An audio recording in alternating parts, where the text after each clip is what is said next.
पाकिस्तानी किसानों का सेना के खिलाफ ऐलाने जंग अब शुरू हो रहा है। 13 अप्रैल को पूरे पाकिस्तान में किसानों का प्रदर्शन होने वाला है। यहां सेना के खिलाफ सड़कों पर उतरेंगे पाकिस्तानी किसान।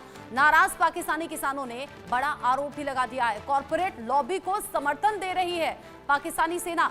ये बड़ा आरोप किसानों का है और कॉर्पोरेट खेती के विरोध में अब किसान प्रदर्शन करने की बात भी कह रहे हैं। पाकिस्तान में सेना के खिलाफ हर तरफ असंतोष है, यानी कि नाराजगी बहुत ज्यादा है। पहले से ही विरोध के सुर अलग अलग तरीके से उठ रहे थे। यूके देवनाथ सर, बलूचिस्तान देख लीजिए, खैबर पख्तूनख्वा देख लीजिए, पीओके देख लीजिए, अलग अलग जगह पहले से पाकिस्तानी फौज के खिलाफ गुस्सा, और अब किसान भी सड़कों पर उतरने वाली हैं। पाकिस्तान में हो ये रहा है कि जो उनकी आर्मी है वो उनके डे टू डे एडमिनिस्ट्रेशन में बहुत ज्यादा दखलंदाजी करती है। पाकिस्तानी आर्मी जो है कम से कम 8 या 10 अलग अलग प्राइवेट ऑर्गेनाइजेशन चलाती है जहां वो अलग अलग तरह की बिजनेस करती हैं। और बोला ये जाता है कि ये वेलफेयर एक्टिविटी हैं, लेकिन इन बिजनेस एक्टिविटीज को करके पाकिस्तान की जो आर्मी है वो पैसा कमाती है, जनरल्स के जेबें भरी जा रही हैं। वहां पर जो खेती है उसके ऊपर पाकिस्तान की जो डोमिनेंट कौम है, शिया, जो पंजाब के सुन्नी मुस्लिम हैं, उनका दबदबा है। होता यह है कि पाकिस्तान की आर्मी के लोग जब रिटायर हो जाते हैं तो इनको गांव में काफी जमीन दे दी जाती है। आमतौर पे चाहे जवान हो या अफसर हो, रिटायरमेंट के टाइम पे उसको एकर्स एंड एकर्स जमीन अवार्ड की जाती है।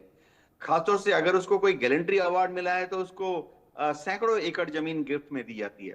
ये लोग क्या करते हैं, उसके बाद अपने आसपास के जो छोटे किसान हैं उनके ऊपर दबाव डालते हैं कि छोटे किसान जो है अपनी जमीन इनको बेच दें या इनकी जमीन के साथ मिला दें।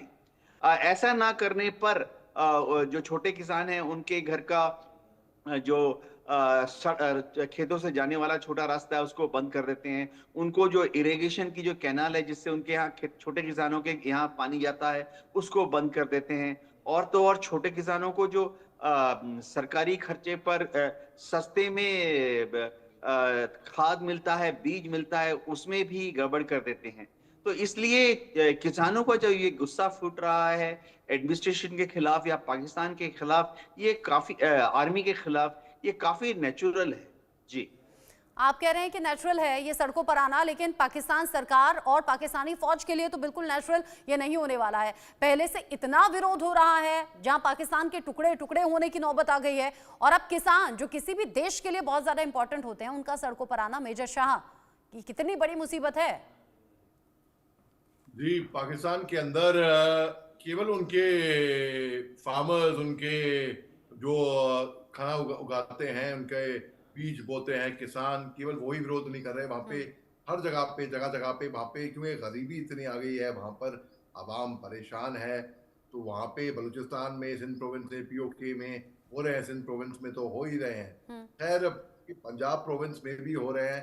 हर कोई वहां पे परेशान है पाकिस्तान में। जो और यही होता है जब वहां की आवाम, कोई जनता के सड़कों पे आ जाए, वो सरकार को ओवर रूल कर सकती है, ओवररन कर सकती है। हमने देखा कि तकरीबन 2009 में इजिप्ट के अंदर होस्नी मुबारक को ओवर रूल किया था इजिप्ट की गवर्नमेंट के अवाम ने। वैसे ही पाकिस्तान की आवाम अगर वो अपने पे आ गई, अगर वो किसान अपने पे आ गए, तो फिर इनका आंदोलन इनको ओवर रूल कर देगी। और ये इनके अज्ञात गनमैन नहीं, वहां पे हमलावर जो है, जो बंदूकधारी हैं, वही सफाया कर रहे हैं। अंदर घर के अंदर जब कॉकरोच आ जाता है तो हम कॉकरोच को पालते नहीं है, हम कॉकरोच का सफाया करते हैं। बस ठीक उसी तरीके से ये एक फिल्म आई थी वेडनेसडे, उसमें नसीर साहब ने कहा था कि घर के अंदर अगर कॉकरोच आ जाता है तो कॉकरोच को हम पालते नहीं है, हम उसका सफाया करते हैं। बस ठीक उसी तरीके से इनके घर के अंदर जब कॉकरोच जो जमे हुए हैं तो लोग इनका सफाया कर रहे हैं, इनको मार रहे हैं। और जो प्रोटेस्ट कर रहे हैं जो किसान, वो उनके डिमांड्स को इनकी सरकार को सुनना चाहिए। अगर अभी नहीं सुनेंगे तो फिर वही लोग, वही आवाम, वही किसान इनकी सरकार के ऊपर बहुत ज्यादा भारी पड़ेंगे। अच्छा, ये किसी भी देश के लिए और किसी भी सेना के लिए, खास तौर से यूके देवनाथ, मैं समझना चाहूंगी देवनाथ सर, किसी भी तरह से क्या कंट्रोल हो पाने वाली सिचुएशन है क्या, या फिर पिछले कुछ दिन से जो बलूचिस्तान से खबरें सामने आ रही हैं, खैबर पख्तूनख्वा से सामने आ रही हैं, या पीओके के लोग प्रदर्शन कर रहे हैं, क्या अब वो वक्त आ गया है जब सरकार के हाथ से, सेना के हाथ से चीजें छूटने वाली हैं और पाकिस्तान टुकड़ों में बंटने वाला है?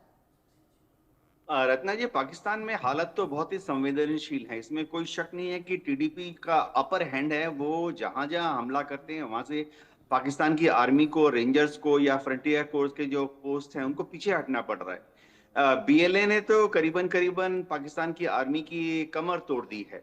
अभी वहां पर जो लोकल लोग थे बलूचिस्तान में, वो पूरी तरह से मन बना चुके हैं कि उन्हें पाकिस्तान के साथ में नहीं रहना है।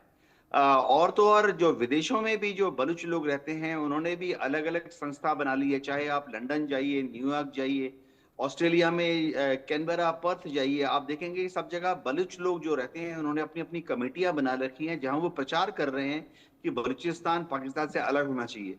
फंड कलेक्शन हो रहे हैं यूरोप से, अमेरिका से, ऑस्ट्रेलिया, न्यूजीलैंड से, और बलूचिस्तान के लड़ाकों को भेजा जा रहा है। अब पीओके में जो हालत है वो और भी नाजुक है। पाकिस्तान की एस्टेब्लिशमेंट ने हमेशा पीओके के लोगों को दबा के रखा। वहां पर अगर आप जाएं रचना जी, आप देखेंगे कोई डेवलपमेंट नहीं हुई है। जैसे भारत में हमने हमारे कश्मीर को बराबर का दर्जा दिया हुआ है। कश्मीर के भारत में हमने कश्मीर के दूर दराज के गांवों में स्कूल बनाए हैं, अस्पताल बनाए हैं, मोबाइल कनेक्टिविटी सब जगह दी गई है। कितने भी दूर दराज का छोटा सा गांव क्यों ना हो, हमने वहां तक सड़क की कनेक्टिविटी दे दी गई है। इस तरह की डेवलपमेंट पीओके में नहीं हुई है। पीओके के लोग जब अपने ही रिश्तेदारों का, अपने ही भाई बहनों का घर देखते हैं जम्मू एंड कश्मीर में, भारत के कश्मीर में, तो उन्हें दुख होता है कि वो जिंदगी में इतने पीछे क्यों छूट गए। और इसमें जले में मिर्ची का काम कर रही है कि पीओके के लोगों को बहुत रिप्रेजेंटेशन एकदम नहीं मिलती है। पाकिस्तान में जितने बड़े बड़े उनके एडमिनिस्ट्रेटिव ऑफिसर हैं, सेना के बड़े बड़े जनरल हैं, उनके जो पब्लिक सेक्टर अंडरटेकिंग्स हैं, सब जगह बड़े बड़े सीनियर ऑफिसर्स, मैनेजमेंट में सब जगह पर अगर आप देखें पीओके लोगों का रिप्रेजेंटेशन शून्य के बराबर है। तो पीओके लोग भी अलग होना चाहते हैं। हाँ, जिस दिन पाकिस्तान की आर्मी जो है वह अपना ध्यान युद्ध से छोड़कर कॉमर्स की तरफ जाएगी, ट्रेड की तरफ जाएगी, हाँ। वो दिन पाकिस्तान की आर्मी की कमजोरी का पहला दिन होगा, जो कि और ये शुरू तो हो दिख रहा है, चुका। पहले से सेना का इन्वॉल्वमेंट दिख रहा है, व्यापार कर रही है, अलग अलग कंपनीज में इन्वॉल्व है, अपनी अब कंपनी खड़ी कर रही है, और ये सब कुछ ही नाराजगी की बहुत बड़ी वजह है। पाकिस्तान के आम लोगों का हक मारा जा रहा है, अधिकार उन्हें मिल नहीं रहे।